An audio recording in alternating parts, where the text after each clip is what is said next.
Today, Totally LA is in Santa Monica Art Studios with the acclaimed artist Gwen Samuels. Gwen's unique, one-of-a-kind, three-dimensional art has been exhibited in major galleries and art shows for over a decade. Gwen has invited us into her studio to tell us a bit about her career and how her unique style of art evolved. Well, welcome. I'm having a wonderful opportunity today to be filmed by Mark from Totally LA, and we're going to be sharing my artwork. I use the studio to have a community of artists, and there's lots of opportunities. We have shows, we share. Specifically, this studio has been great because of its location in Santa Monica. And one of the things we started 2 years ago was a show every year during the time when the art fairs happen. I wasn't terribly interested in drawing and painting. I tried it, printmaking, but I really wasn't terribly interested in those art forms. I like the idea of the handmade. So then I went through a period of time where I was using found objects. And honestly, when you look at my work, and that's why I never worry if somebody asks me if they can take pictures of my work, because it's such a process. It's a combination of so many different skills coming together that makes my work. First, I make the sculpture. And then if you look closely, you can see I have a piece of tracing paper here. And what I do is I tape the tracing paper to the form, and then I take a marker and I trace the shape. And once the piece is traced, and it's not so easy to do in the air when someone's photographing you, okay, so I'm going to try to finish this quickly so you can get an idea. And you have to press hard because you want the exact form.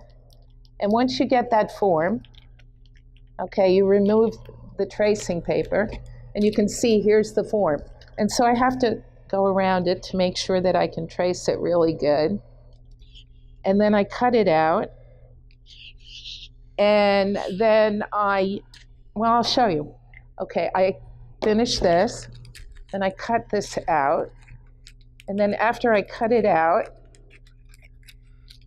so you can get a sense of how labor intensive this really is. And actually, I've been working on this now for several months, and I work on it a couple of hours a day because it's very physical.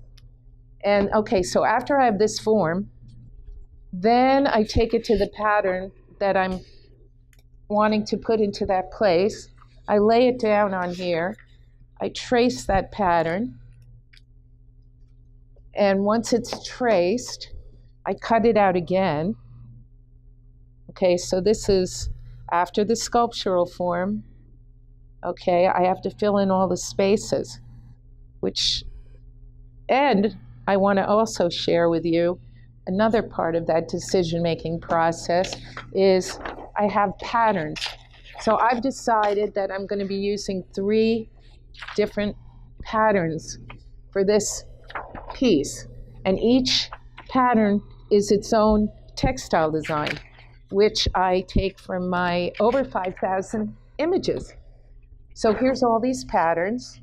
And then I'm going to cut this out. And then I'm going to poke holes in it. And then sew it directly to the form. And you can see when I hold it up, you can see that there's all these threads hanging. And if you look closely, you can see that it's all hand stitched. And each hole is poked with my awl. So once I get to this place, after I have all these shapes cut out, I just stitch them into place. And I'm almost done with this piece. I just have this side area to finish up. And then it'll be done. And it's pretty sturdy. And I'll be able to hang it on the wall. one of the questions that often comes up, and I have to say I've really thought about this a lot, is competition, and whether, in an art environment in a studio, whether you are whether I'm concerned about people copying, or the competition that goes along sometimes with everybody trying to get into galleries and all those kinds of things. And a very good friend of mine is a life coach. And this is a really good phrase that she shared with me, and I say it to myself often. If it's the last piece of art that you're ever going to make, and you are really, really, really needing to protect it, then don't share it. Then stay very closed. But I know it's not the last thing I'm ever going to do. And I know that my artwork is based on my mindset, the way I look at things, the way I think about things. So I believe where there's more, there's more. And whenever there's an opportunity that I can share with someone, I share. Whether they share with me, that has nothing to do with me. That has to do with them. So I hope in that environment, everybody is generous. All the earlier work that I was doing was flat. And then I did art from the ashes, and I got a found object, and I stitched my photography to the dimensional object, and I said, oh my God, I can make my own object. That was the first time that I took a found object and stitched my photography to it. Once I did that, I realized it was an amazing turning point for me, but once I realized that I could stitch my work to a found object, my whole world opened up, because I realized that I could make my own object. So then I started making sculpture, and I had never done sculpture before. My work is a process, and there are lots of different layers. So if you look closely on the board here, you can see that there are lots of images in repeat patterns, and they are going to be the background of a sort of photography quilt that I'm creating. And I'm piecing all of it together right now. These two pieces I've already finished, and then they'll have to be stitched together. And as you can see, I'm working with insects. So you can see that I'm going to start placing things together so that there's 3 different variations on the same idea. And so in the end, it's going to be a 9-patch, which is kind of a traditional style quilt, although it won't be quilted. And then I'm going to put this here, and if you look really closely, you can notice that there's going to be, there's 3 styles of dresses, and there's 3 styles of backgrounds. So what I want to do is do 9 variations. And so I'm just giving you a little preview of how it's going to work. And by the way, it may change, but this, I think, is the direction that I'm going. Okay, so you can see that if you look, that's 1, that's 1, that's 1, that's 1, that's 1, that's 1. So they're all going to be related. And then in between, I've got all these little bug borders. So that's how it's going to end up. And it's going to be, like I said earlier, it's probably going to be a 9-patch.